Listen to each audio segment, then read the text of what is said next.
গগন ডাক্তারের বড় ছেলে হরিবন্ধু যে একটি গবেট তাতে কোনো সন্দেহ নেই। প্রত্যেক ক্লাসেই এক আধবার করে ঠেকে ঠেকে ক্লাস 7-এ উঠে সেই যে সে অ্যালজেব্রা, জিওমেট্রি, গ্রামার আর সংস্কৃতের বেড়াজালে পড়ে গেল, আর সেই জাল কেটে বেরোতেই পারে না। 7-এই তার বয়স 3 বছর আরও বেড়ে গেল। ছোট ভাই বোনেরা পটাপট তাকে ডিঙিয়ে ওপরের ক্লাসে উঠে যেতে লাগলো। হরির গভীর রেখা দেখা দিল, গালে উঠে পড়তে লাগলো দাড়ি। গগনবাবু খুবই শান্ত ও ধৈর্যশীল মানুষ। তার 3 ছেলে আর 2 মেয়ের মধ্যে হরিকে বাদ দিলে আর কেউই তেমন ফেলনা নয়। আহামরি না হলেও সকলেই ভালো নম্বর পেয়ে ফি বছর নতুন ক্লাসে ওঠে। মেজ ছেলে খেলাধুলোয় ভালো, 2 মেয়েরই গানের গলা চমৎকার। ছোট ছেলে বেশ সুন্দর ছবি আঁকতে পারে। হরি শুধু গবেট নয়, তার আর কোনো গুণই আছে বলে মনে হয় না। সে 3 বার 7-এ ফেল করার পর হেডমাস্টার মশাই নলিনীকান্ত রায় একদিন গগনবাবুকে ডেকে খুব ভদ্রভাবেই বললেন, ডাক্তারবাবু, আপনি শহরের গণ্যমান্য লোক বলেই হরিবন্ধুকে স্কুলে এতদিন রেখেছি। আমরা এমনিতে ফেল করা ছাত্রকে রাখি না। হরিবন্ধুর জন্য এবার আপনাকে অন্য ব্যবস্থা করতেই হবে, নইলে স্কুলের রেকর্ড খারাপ হচ্ছে, ব্যাড প্রেসিডেন্ট তৈরি হচ্ছে। আমরা ওকে এবারেই টিসি দেব। স্কুল অথরিটি আমাদের সেরকমই অর্ডার দিয়েছে। লাল টকটকে মুখ নিয়ে গগনবাবু তাঁর চেম্বারে ফিরে এলেন। চেম্বারে তখন অনেক রোগী অপেক্ষা করছে, কিন্তু গগনবাবু রাগে দুঃখে ক্ষোভে এমনই বিমনা হয়ে পড়েছেন যে একজন রোগীর পেট টিপে পরীক্ষা করতে গিয়ে এমন আঙুলের খোঁচা দিলেন যে সে আঁক করে উঠল। আরেকজনের প্রেশার মাপতে গিয়ে এমন পাম করলেন সেই রোগীর হাতে ঝিঁঝি ধরে গেল। দুঃখীরামবাবুও গগনবাবুর রোগী, বিচক্ষণ প্রবীণ মানুষ। নামে দুঃখীরাম হলেও তিনি বিরাট বড় লোক। 8-10 রকমের ব্যবসা আছে। তিনি বিদেশেও মাল চালান দেন। এতক্ষণ তিনি চুপচাপ বসেছিলেন। গগনবাবুর হাবভাব দেখে তার ভালো ঠেকল না, তাই তিনি তার পালা এলে খাস চেম্বারে ঢুকে পড়ে গগনবাবুকে বললেন, আপনার কি আজ মেজাজটা ভালো নেই? গগনবাবু দুঃখীরামবাবুকে খুবই খাতির করেন। অন্য কেউ এ প্রশ্ন করলে চটে যেতেন, দুঃখীরাম বাবুর ওপর চটলেন না। মস্ত একটা দীর্ঘশ্বাস ছেড়ে বললেন, কি আর বলবো, আমার বড় ছেলেটা বড়ই গবেট। 3 বার ফেল করেছে, স্কুল থেকে টিসি দিচ্ছে। কি যে করি। দুঃখীরামবাবু স্থিরভাবে বসে বললেন, এই সবটা খুলে বলুন, দ্বিধা করবেন না। গগনবাবু বললেন, দুঃখীরামবাবু শুনলেন। শুনে একটি মাত্র প্রশ্ন করলেন, আপনি কি এ বিষয়ে নিশ্চিত যে আপনার বড় ছেলে হরিবন্ধুর কোনো গুণই নেই? থাকলে এতদিনে টের পেতাম। মা বাপেরা অনেক সময় দোষ গুণ কোনোটাই টের পায় না, তা সে জাগে। আপনি মতিগঞ্জে নাম শুনেছেন? না, সেটা কোথায়? সাঁওতাল পরগনায়, বেশ স্বাস্থ্যকর জায়গা। তার চেয়ে বড় কথা, সেখানে চারুওয়ালা বেঙ্গলি স্কুল বলে একটা স্কুল আছে, তার খুব নাম ডাক। গগনবাবু হতাশার গলায় বললেন, নাম ডাকওয়ালা স্কুল আমার গবের ছেলেকে নেবে কেন? নেবে, কারণ ওই স্কুলের নামটা গাধা পিটিয়ে ঘোড়া বানানোর জন্যই। একসময় সারা দেশের গবের ছেলেরা ঝিঁটিয়ে আসতো ওই স্কুলে পড়তে। এখন ততটা নয়। হোস্টেলও একটা ছিল, কিন্তু এখন তত ছাত্র হয় না বলে হোস্টেল তুলে মাস্টারমশাইদের কোয়ার্টার বানানো হয়েছে। তবে তাতে কোনো অসুবিধে নেই। মতিগঞ্জে আমার একটা কারবার আছে। স্বাস্থ্যকর জায়গা বলে হালে সেখানে একখানা পুরনো বাড়িও কিনেছি। গৃহপ্রবেশ করারও সময় পাইনি।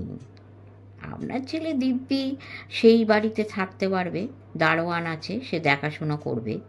দারোয়ানের বউ দুবেলা রেঁধে দেবে, কোনো অসুবিধে হবে না। ভেবে দেখুন, যদি রাজি থাকেন তবে আমাকে জানাবেন। এই বলে দুঃখীরামবাবু উঠলেন। আজ আর গগন ডাক্তারকে নাড়ি দেখাতে তার সাহস হলো না। ডাক্তারের মুখ এখনো রক্তবর্ণ হয়ে আছে, কিন্তু রেগে থাকলেও গগন বন্দ্যোপাধ্যায় ধৈর্যশীল শান্ত মানুষ। ছেলে মেয়েদের গায়ে হাত তোলেন না, তবে গম্ভীর মানুষকে সকলেই ভয় পায়। তার ছেলে মেয়েরাও তাকে জমের মতো ডরায়। গগনবাবু সারাদিন শরীরে রাগটা চেপে রাখলেন। রাত্রিবেলা খাওয়া দাওয়ার পর বড় ছেলেকে ডাকিয়ে আনলেন তার ঘরে। তার মনে হলো দুঃখীরাম বাবুর প্রশ্নটার মধ্যে একটা সূক্ষ্ম খোঁচা আছে। আপনি কি এই বিষয়ে নিশ্চিত যে আপনার বড় ছেলে হরিবন্ধুর কোনো গুণই নেই? আসলে গগনবাবু একজন ব্যস্ত ডাক্তার। নিজের ছেলে মেয়েদের দিকে মনোযোগ দেওয়ার মতো সময় তার নেই। কাজেই কার কোন গুণ আছে সে বিষয়ে তার ভালো ধারণা নাও থাকতে পারে। দুঃখীরামবাবু তাই খোঁচাটা দিয়ে গেছেন। গগনবাবুর মনে হলো তার বড় ছেলে হরিবন্ধুর বাস্তবে কি কোনো গুণ আছে কি না তা তার একটু খোঁজ করা উচিত। হরি সামনে এসে কাচুমাচু মুখে দাঁড়ানোর পর গগনবাবু বললেন, হরি, লেখাপড়া যা করেছিস তা তো দেখতেই পাচ্ছি। এখন বলতো কোন সাবজেক্টটা তোর কাছে তত কঠিন বলে মনে হয় না? হরিবন্ধু এই প্রশ্নে খুবই ভড়কে গিয়ে অনেকক্ষণ আমতামতা করে বলল, মানে এই বাংলা কবিতাটা বেশ সোজা। বাহ বাহ, তাহলে কবিতার দিকে ঝোঁক আছে। বেশ, এবার বলতো লেখাপড়া ছাড়া আর তোর কোন গুণ আছে বলে মনে হয়? সোজা কথায় তুই আর কি কি পারিস? হরিবন্ধু ফের আকাশ পাতাল ভাবল, তারপর মাথা চুলকে টুলকে বলল, বোধহয় গাছ বাইতে পারি। বা বেশ, টারজানও বেশ ভালো গাছ বাইতে পারত। তা আর কি পারিস? এই গুলতিতে পাখি মারতে পারি। বা এটাও তো গুণই ধরতে হবে। তার মানে লক্ষ্য ভেদ করতে পারিস। অর্জুনের এ গুণ ছিল, একলব্যের ছিল, কর্ণের ছিল। বাহ বাহ, আর কি কি করতে ভালো লাগে তোর? হরি নির্দ্বিধায় বলল, আগে খেতে। গগনবাবু মাথা নেড়ে বললেন, এটা খারাপ কিছু নয়, খেতে সকলেই ভালোবাসে। স্যার আশুতোষও বাসতেন। আর আর ঘুমোতে? Not bad. ঘুম জৈব ধর্ম। নেপোলিয়ান ঘোড়ার পিঠে বসে যুদ্ধ করতে করতে ঘুমোতেন। তোর পড়তে পড়তে ঘুম পেতেই পারে। আর কি ভালো লাগে তোর? একটু লাজুক গলায় হরি বলল, আগে স্কুল পালাতে। গগনবাবু গেলবার হরিদ্বারে বেড়াতে গিয়ে একখানা কাঠের লাঠি কিনে এনেছিলেন। সেটার দিকে হাত বাড়িয়েও থেমে গিয়ে বললেন, স্বয়ং রবীন্দ্রনাথও স্কুল করতে পছন্দ করতেন না, তা তোর আর দোষ কি? হরি বিনয় বিগলিত মুখে মাথা নিচু করে রইল। গগনবাবু একটা দীর্ঘশ্বাস ছেড়ে বললেন, কিন্তু এত গুণ থেকেও তো তোর কোনো উন্নতি হচ্ছে না রে হরি। আমার মনে হয় এবারের আবহাওয়ায় তোর আর উন্নতি হবেও না। তাই আমি ঠিক করেছি তোকে মতিগঞ্জে পাঠাবো। সেখানে আমার চেনা এক ভদ্রলোকের মস্ত বাড়ি আছে, সেখানে থাকবি। স্কুলটাও ভালো, কয়েকদিনের মধ্যেই যেতে হবে, তৈরি থাকিস। বাবা হলেন হাইকোর্ট, তার উপরে আর কোনো কথা নেই। মা ঠাকুমা মেলা কান্নাকাটি করলেন বটে, কিন্তু হরিকে শেষ অবধি টিনের সুটকেস আর শতরঞ্চিতে বাঁধা বিছানা নিয়ে মতিগঞ্জে যেতেই হলো। এইবার মতিগঞ্জ জায়গাটার একটু বর্ণনা দেওয়া দরকার। এক কথায় এমন সুন্দর জায়গা বিরল। চারদিকে ছোটোখাটো পাহাড়ের শ্রেণী আর শাল মহুয়ার জঙ্গলে ঘেরা। জঙ্গলে বাঘ আছে, ভালুক আছে, হায়না এবং বুনো কুকুর আছে। আবার সৌন্দর্যও বড় কম নেই। বিভিন্ন ঋতুতে জঙ্গলের গাছে গাছে নানা রকম ফুল ফোটে। মতিগঞ্জ ঠিক শহর নয়, ছোট একখানা গঞ্জ। তবে স্বাস্থ্যকর জায়গা বলে এখানে কলকাতার অনেক বড় লোক বাড়ি করে ফেলে রেখেছেন। সারা বছরই বলতে গেলে বাড়িগুলো খালি পড়ে থাকে একজন মালি বা দারোয়ানের হেফাজতে। মতিগঞ্জের কাছাকাছি একটি অভ্র খনি ছিল, সেটা এখন বন্ধ হয়ে গেছে। জগবন্ধু সাহা নামে একজন বাঙালি ব্যবসাদার ওই খনি কিনে একদা প্রচুর পয়সা করেছিলেন। মানুষটি দান ধ্যানের জন্য খ্যাতি ছিল। তিনি মতিগঞ্জে চারুবালা বেঙ্গলি স্কুলের প্রতিষ্ঠাতা। স্কুলটি যাতে ভালো চলে সেজন্য জগবন্ধু সাহা খুঁজে খুঁজে ভালো ভালো শিক্ষককে বেশি মাইনে দিয়ে নিয়ে এসেছিলেন। একটি চমৎকার ছাত্রাবাসও তিনি তৈরি করে দেন। নিজে ভালো লেখাপড়া জানতেন না বলে শিক্ষার প্রতি তার গভীর শ্রদ্ধা ছিল। চারুবালা তাঁর মা। জগবন্ধু বা চারুবালা কেউই আজ আর বেঁচে নেই, তবে স্কুলটি আছে। চারুবালা বেঙ্গলি স্কুলের বৈশিষ্ট্য হলো যে কোনো ছাত্রকেই এখানে ভর্তি করা হয়, চূড়ান্ত গবেটকেও ফিরিয়ে দেওয়া হয় না। তারপর তাদের কড়া ডিসিপ্লিন ও হাড় ভাঙা খাটুনির ভিতর দিয়ে মানুষ করে দেওয়া হয়, সেখানে ফাঁকির স্থান নেই। স্কুল থেকে ৮ মাইল দূরে শহরের প্রায় প্রান্তে একখানা বাগান ঘেরা বাড়ি। বাড়িখানা পুরনো, যত্নের অভাবে রং চটে গেছে, তবে বেশ বড় বাড়ি। গগনবাবু রুগী দুঃখীরামবাবু শখ করে বাড়িখানা কিনেছিলেন, মাঝে মাঝে হাওয়া বদল করতে আসবেন বলে। এ বাড়িরই একতলার সামনের দিকে কোণের একখানা ঘরে হরির জায়গা হলো। দারোয়ান থাকে গেটের পাশে ছোট্ট ঘরে। দারোয়ানের বউ আছে, 2টো ছেলে মেয়ে আছে। বাগানখানা ভারী চমৎকার। পেয়ারা, আম, জাম, আতা, কুল, সবেদা, ফলসা, বেল, কোনো গাছেরই অভাব নেই। ফুলও ফোটে মেলা। হরির ঘরখানা বেশ ভালো, মস্ত পালঙ্ক আছে, বইয়ে ঠাসা গোটা 2 আলমারি, টেবিল চেয়ার, কিছুরই অভাব নেই। দেওয়ালে কয়েকটা অয়েল পেন্টিং আছে, একটা ছবি এক বুড়ো মানুষের, গোটা 3 ছবি বিদেশে নিসর্গ দৃশ্যের। লাগোয়া বাথরুমও আছে, জানালা খুললেই বাগান। এত সুন্দর পরিবেশে হরি কখনো থাকেনি। দুঃখীরামবাবু এ বাড়িতে কখনো থাকেননি। এসব আসবাবপত্র, ছবি, বই কিছুই তার নয়। হারানো বাড়িতে বহুকাল ধরেই এগুলো ছিল। তিনি এসব সমেতই বাড়িখানা কিনেছেন। মতিগঞ্জে হরিবন্ধুকে পৌঁছে দিতে সঙ্গে এসেছিল বাড়ির পুরনো ভৃত্য গোবিন্দ। সকালবেলায় স্টেশনে নেমে একখানা টাঙ্গা ধরে তারা যখন এসে বাড়ির ফটকে নামল, তখনই গোবিন্দ খুব ভালো করে চারিদিকটা দেখে নিয়ে বলল, বাপু, আমার বিশেষ সুবিধের ঠেকছে না। হরিবন্ধু বলল, কিসের অসুবিধে? গণ্ডগোল আছে। কিসের গণ্ডগোল? এই কাজটা বোধহয় ভালো হলো না। কোন কাজটা? এই যে তোমাকে এখানে পাঠানো হলো, এ কাজটা ভালো হয়নি। বাড়িটা কেমন যেন অলক্ষণে ঠেকছে। হরিবন্ধুর কাছে গোটা ব্যাপারটাই অলক্ষণে। মা, বাবা, ভাই, বোন এবং সর্বোপরি ঠাকুমাকে ছেড়ে এই পাণ্ডব বর্জিত দেশে আসতে তার বুক ফেটে যাচ্ছিল। ঠাকুমার গায়ের সঙ্গে লেপ্টে না শুলে তার ঘুম আসে না। মা ভাত বেড়ে না দিলে তার পেট ভরে না। সে একটু বোকা বোকা বলেই বোধহয় তার ছোট ভাই বোনেরা তাকে ভীষণ ভালোবাসে। গাছ থেকে আম, জাম, কুল পেড়ে দেয়, সেও তো ওদের খুশি করতে ভালোবাসে।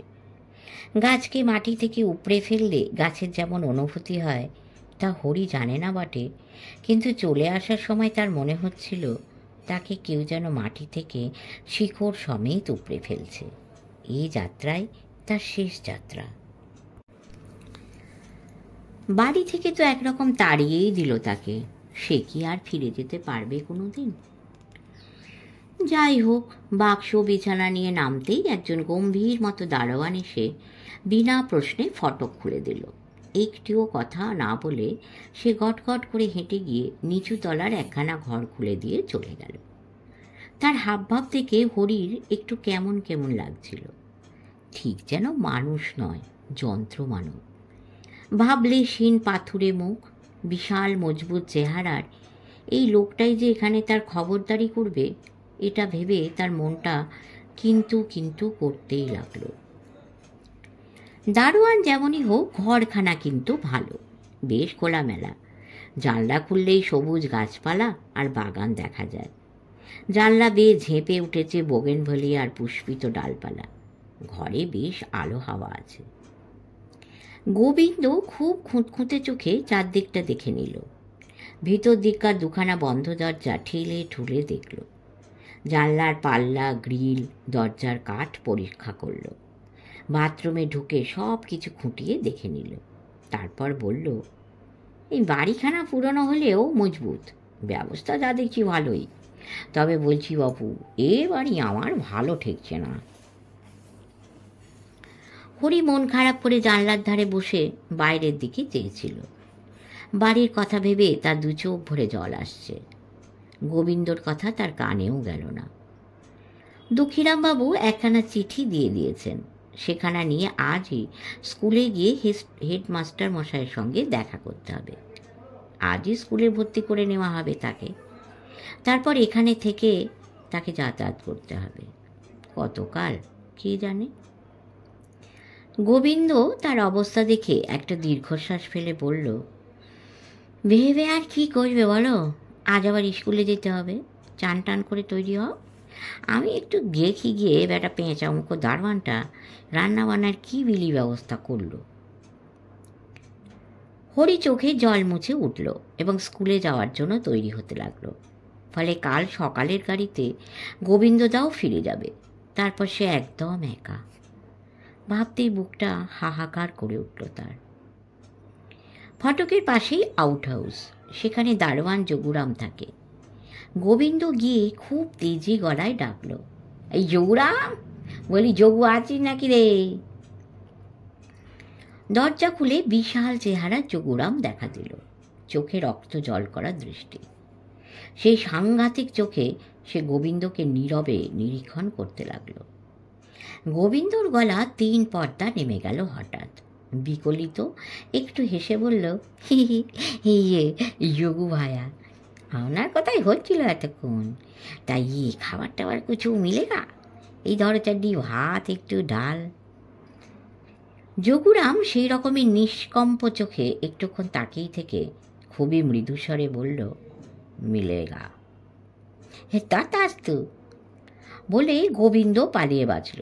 মনে মনে ভাবল, বেটা একেবারেই পাষণ্ড, আর একটু কোনো রকম চেয়ে থাকলে ভস্যই করে দিত আমাকে। ফটকের বাইরে এসে গোবিন্দ চারধারটা ঘুরে ঘুরে দেখতে লাগলো। পাড়াটা এতই নির্জন যে এই সকালবেলাতে একটুও মানুষ নেই পথে। প্রকাণ্ড প্রকাণ্ড সব বাগানে ঘেরা নির্জন বাড়ি, কোথাও মানুষ তো থাকে বলে মনে হয় না। দুঃখীরামবাবুর বাড়ির দুপাশে যে 2টি বাড়ি আছে সেগুলোতে দারোয়ানও নেই। ফটকে জং ধরা তালা ঝুলছে। ভিতরে বাগান আগাছায় ছেয়ে গেছে। বাড়ির দেওয়ালে শ্যাওলা ধরেছে। শেষ হলো শ্রীযুক্ত শীর্ষেন্দু মুখোপাধ্যায়ের লেখা একটি অবিস্মরণীয় উপন্যাস পাগলা সাহেবের কবর এর প্রথম পর্ব। পরের পর্বগুলো ধৈর্য ধরে শুনবেন। দেখা যাক পরের পর্বে কী ঘটে। সাবস্ক্রাইব করবেন, লাইক দেবেন, শেয়ার করবেন এবং অবশ্যই কমেন্ট করে জানাবেন আপনাদের কেমন লাগছে। পরম করুণাময়ের কৃপায় সকলে ভালো থাকবেন। নমস্কার।